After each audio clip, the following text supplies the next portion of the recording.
वायुमंडल की श्रृंखला में यह हमारा 7वां वीडियो है। इससे पहले वीडियोस में हमने वायुमंडल की संरचना, वायुमंडल का संगठन, वायुमंडल का ऊष्मा बजट, उसका सूर्य तप और तापमान के वितरण का अध्ययन किया।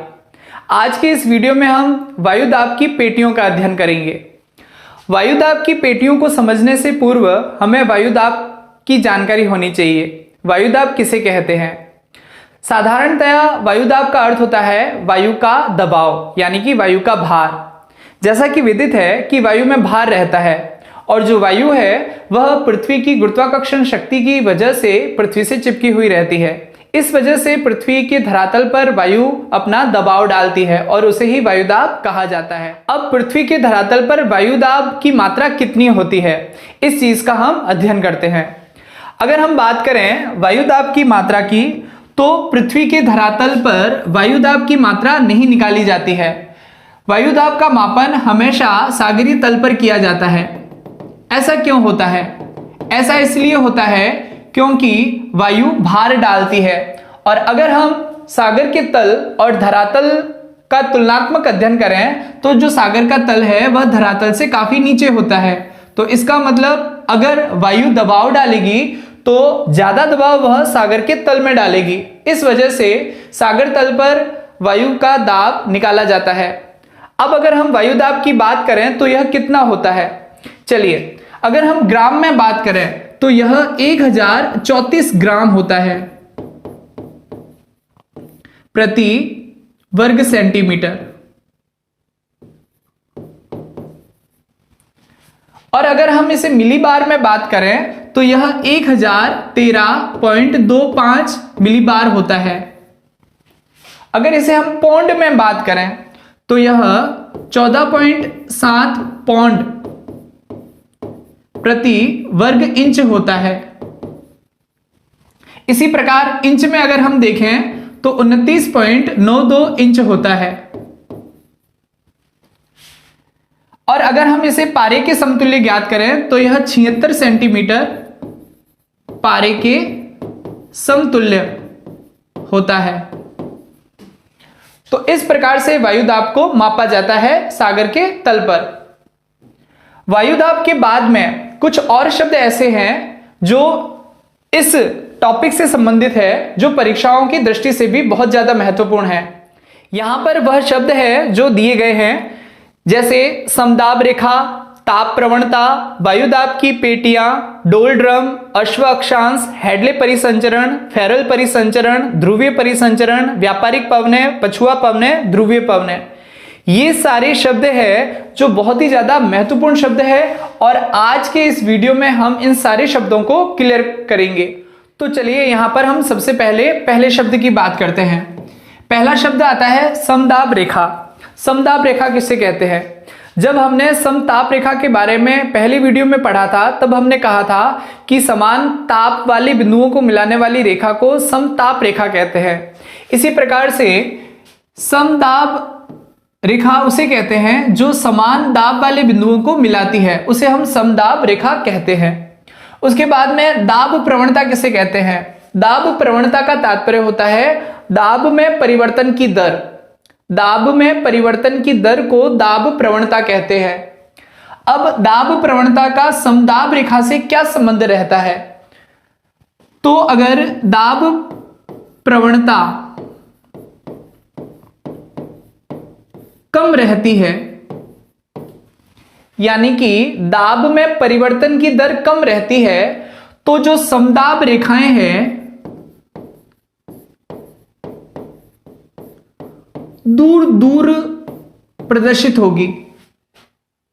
इसी प्रकार अगर दाब प्रवणता यानी कि दाब में परिवर्तन की दर अधिक है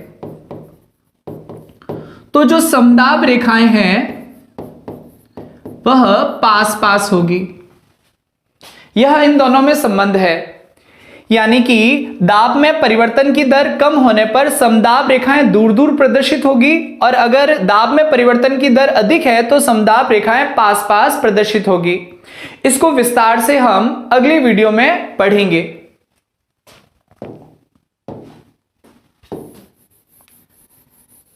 दाब प्रवणता के बाद में जो अगला शब्द आता है वायु दाब की पेटियां, इसे हम विस्तार से समझते हैं। जैसा कि आपके सामने यह एक चित्र दिखाई दे रहा है जो कि एक पृथ्वी को प्रदर्शित कर रहा है। यहां पर कुछ पेटियां दी हुई है, जैसे कि यह जो बीच की पेटी है 0 डिग्री से 5 डिग्री और 0 डिग्री से 5 डिग्री की यह पेटी, यह कहलाती है भूमध्य रेखीय निम्न दाब पेटी। इसी प्रकार से यह जो पेटी है 30 डिग्री से 35 डिग्री के मध्य, यह पेटी उपोष्ण कटिबंधीय उच्च वायुदाब पेटी कहलाती है, जो कि दक्षिणी गोलार्ध में भी है। इसी प्रकार से 60 से 65 डिग्री के मध्य जो पेटी पाई जाती है उसे हम उपध्रुवीय निम्न वायुदाब पेटी कहते हैं, जो कि दक्षिणी गोलार्ध में भी है। इसी प्रकार से ध्रुवीय उच्च वायुदाब पेटी है जो कि दक्षिणी गोलार्ध के अंदर भी दिखाई देती है। अब हम बात करते हैं कि यह पेटियां किस तरीके से कार्य करती है। जैसा कि आप सभी को विदित है कि इस पृथ्वी के अंदर जो बीच की रेखा है वह भूमध्य रेखा कहलाती है और जो सूर्य की किरणें हैं वह भूमध्य रेखा पर सीधी पड़ती है। तो जब भूमध्य रेखा पर सूर्य की किरणें सीधी पड़ती है तो यहाँ का जो तापमान है वह अधिक रहता है। अधिक तापमान की वजह से यहाँ की जो वायु है वह ऊपर की ओर उठ जाती है, और जब यहाँ की वायु ऊपर की ओर उठ जाती है तो इसके नीचे यानी नीचे धरातल के ऊपर वायु की कमी हो जाती है और उसी को हम निम्न दाब क्षेत्र कहते हैं, यानी कि वहां निम्न वायु दाब रहता है। और जब वहां पर निम्न वायु दाब रहता है, इसी कारण इस पेटी को भूमध्य रेखीय निम्न दाब पेटी कहा जाता है। अब जब यहां पर जो हवा है वह गर्म होकर ऊपर की ओर उठ जाती है तो हम उसे इस तरीके से प्रदर्शित कर सकते हैं। यह जो निम्न वायुदाब की पेटी है 5 डिग्री उत्तरी गोलार्ध और 5 डिग्री दक्षिणी गोलार्ध वाली, इस पेटी को हम एक और नाम से जानते हैं जिसे कहा जाता है डोल ड्रम। यह सवाल परीक्षाओं में पूछा जाता रहा है कि डोल ड्रम कौन से अक्षांशों को कहा जाता है। तो 5 डिग्री उत्तरी गोलार्ध और 5 डिग्री दक्षिणी गोलार्ध की वह पेटी जो शांत रहती है उसे हम डोल ड्रम पेटी कहते हैं। चलिए आगे देखते हैं। जब यहां पर सूर्य की किरणें पड़ती है और यह जो हवा है वह गर्म होकर ऊपर की ओर आ जाती है तो इसके नीचे वायु दाब की कमी हो जाती है, और यह जो हवा ऊपर आ जाती है तो हम सभी को पता है कि पृथ्वी गोल है, तो यह जो हवा है वह पृथ्वी की सतह से 2 भागों में डिवाइड हो जाती है। एक भाग यह उत्तरी गोलार्ध की तरफ जाता है और दूसरा भाग है वह दक्षिणी गोलार्ध की तरफ जाता है।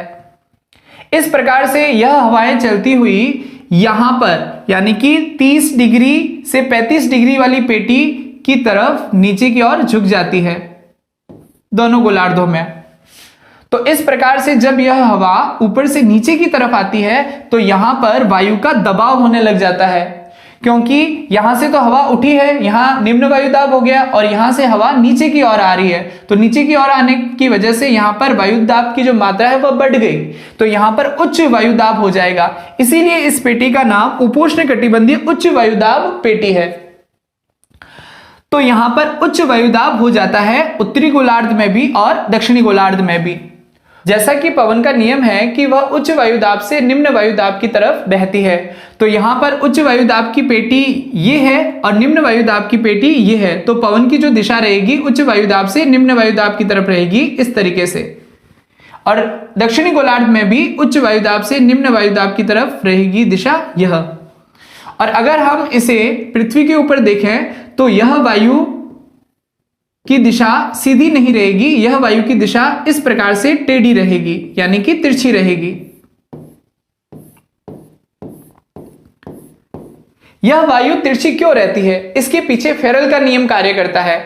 फेरल का नियम है उत्तरी गोलार्ध में जो पवन बहती है वह अपनी बहने वाली दिशा के दाहिनी तरफ मुड़ जाती है, और दक्षिणी गोलार्ध में जो पवनें बहती है वह अपनी बहने वाली दिशा के बाईं ओर मुड़ जाती है। तो यह जो दिशा है उत्तरी गोलार्ध में यह अपनी दिशा के दाईं ओर मुड़ चुकी है। इसी प्रकार से यहां यानी कि उच्च दाब से निम्न दाब की ओर जो पवनें चलेगी वह अपनी दिशा के बाईं ओर मुड़ जाएगी इस तरीके से।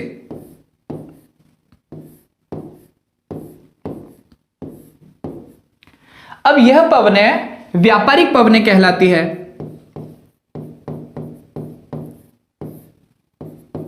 इसे व्यापारिक पवनें क्यों कहा जाता है? प्राचीन काल में जब सागर में जहाज या नावें चला करती थी तो इन हवाओं से उन नावों की गति तेज हो जाया करती थी, इसीलिए यह व्यापारिक कार्यों में सहयोग प्रदान करती थी। इस वजह से इन्हें व्यापारिक पवनें कहा जाता है। व्यापारिक पवनों के अलावा एक और महत्वपूर्ण बात, जो यह 30 डिग्री से 35 डिग्री की जो पेटी है, यहां पर उच्च वायुदाब रहता है। तो इन स्थानों पर सागर में चलने वाली जो नावें होती थी, उनके ऊपर अश्व को ले जाया जाता था। तो जब यह उच्च वायुदाब की पेटियां स्थापित होती थी और जब नावें इस अक्षांश के अंदर से होकर जाती थी, तो वहां पर नावों पर उच्च वायुदाब पड़ता था। इस वजह से उन नावों को यह खतरा रहता था कि वहां उच्च वायुदाब के कारण वह नावें हैं जो समुद्र में डूब न जाए, इसलिए उनके ऊपर से जो घोड़े हैं इस अक्षांश में समुद्र के अंदर फेंक दिए जाते थे, ताकि नावें हल्की हो जाए और वह लोग बच जाए।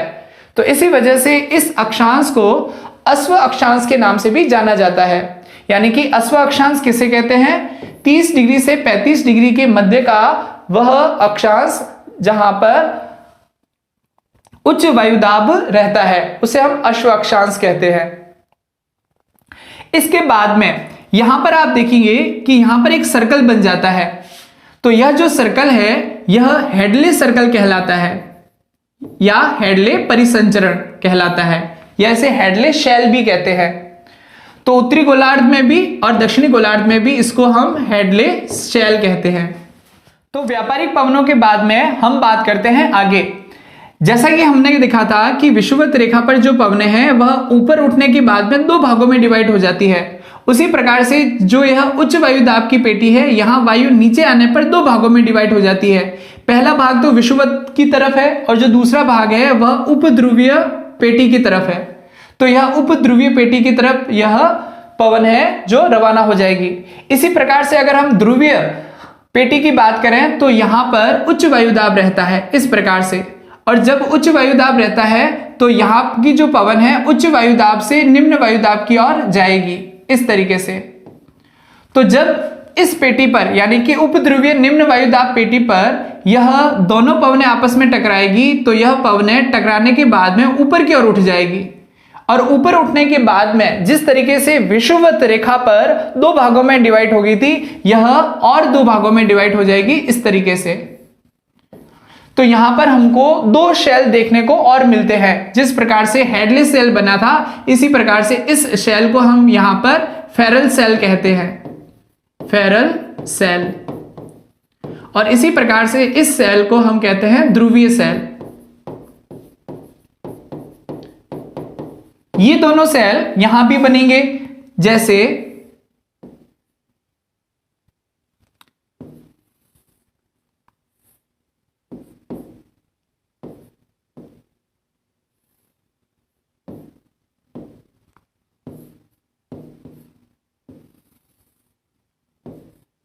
इस तरीके से। अब हम देखेंगे कि जो 35 से 65 के बीच की पेटी है, यहां की पवनें किस प्रकार से चलती है। तो हम यहां देख सकते हैं कि यहां उच्च वायुदाब से निम्न वायुदाब की ओर चल रही है, यानी कि इस तरफ। तो इन पवनों की दिशा यहां रहेगी, क्योंकि यह उत्तरी गोलार्ध के अंदर है और उत्तरी गोलार्ध में होने की वजह से अपनी दिशा के दाहिनी ओर मुड़ जाती है इस तरीके से। तो यह जो पवनें हैं इस प्रकार से मुड़ जाएगी, और यह पवनें हैं इनको हम पछुआ पवनें कहते हैं, पछुआ पवनें। और दक्षिणी गोलार्ध में अगर हम देखें इनकी दिशा, तो यह दिशा इस तरफ है, यानी कि यह इस तरफ मुड़ेगी, क्योंकि फेरल के नियम के अकॉर्डिंग दक्षिणी गोलार्ध में जो पवनें हैं अपनी दिशा के बाईं ओर मुड़ जाती है, तो यह पछुआ पवनें कहलाती है। पछुआ पवनों की बात करें तो यहां पर इस क्षेत्र के अंदर महाद्वीपों की संख्या अधिक है, मगर यहां पर महाद्वीपों की संख्या अधिक नहीं है।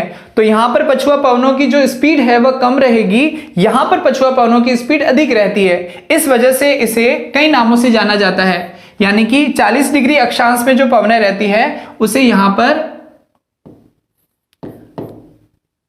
गरजता चालीसा कहा जाता है,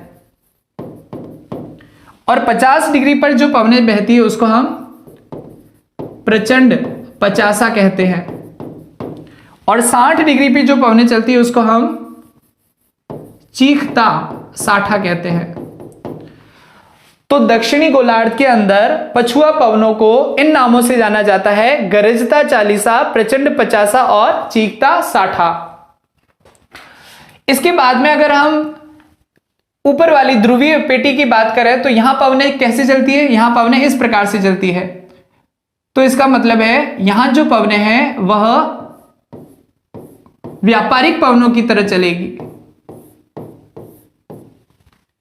जैसा कि बताया, उत्तरी गोलार्ध में जो पवनें अपनी दाहिनी ओर मुड़ जाती है तो यह दाहिनी ओर मुड़ गई, और यहां पर यह बाईं ओर मुड़ जाती है, यानी कि इस तरीके से।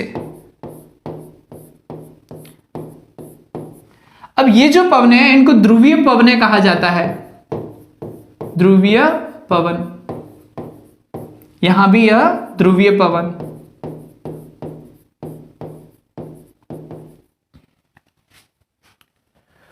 तो इस प्रकार से यह वायुदाब की पेटियां हैं जो तापमान पर आधारित रहती है। अब यहां पर जो तापमान जनित पेटी है वह कौन सी है? एक तापमान जनित पेटी है ये, और दूसरी तापमान जनित पेटी है ये। बाकी तापमान जनित पेटियां नहीं है, क्योंकि यह तापमान पर आधारित है। यह उच्च तापमान पर आधारित है और वह निम्न तापमान पर आधारित है, और जो बाकी वाली पेटियां हैं वह गतिक पेटियां हैं। तो इस प्रकार से हमने वायुदाब की पेटियों व पवन श्रृंखला का अध्ययन किया। आप इस वीडियो को एक बार फिर से देखिएगा रिवाइज करके, तो आपको यह अच्छे से समझ में आ जाएगा। धन्यवाद।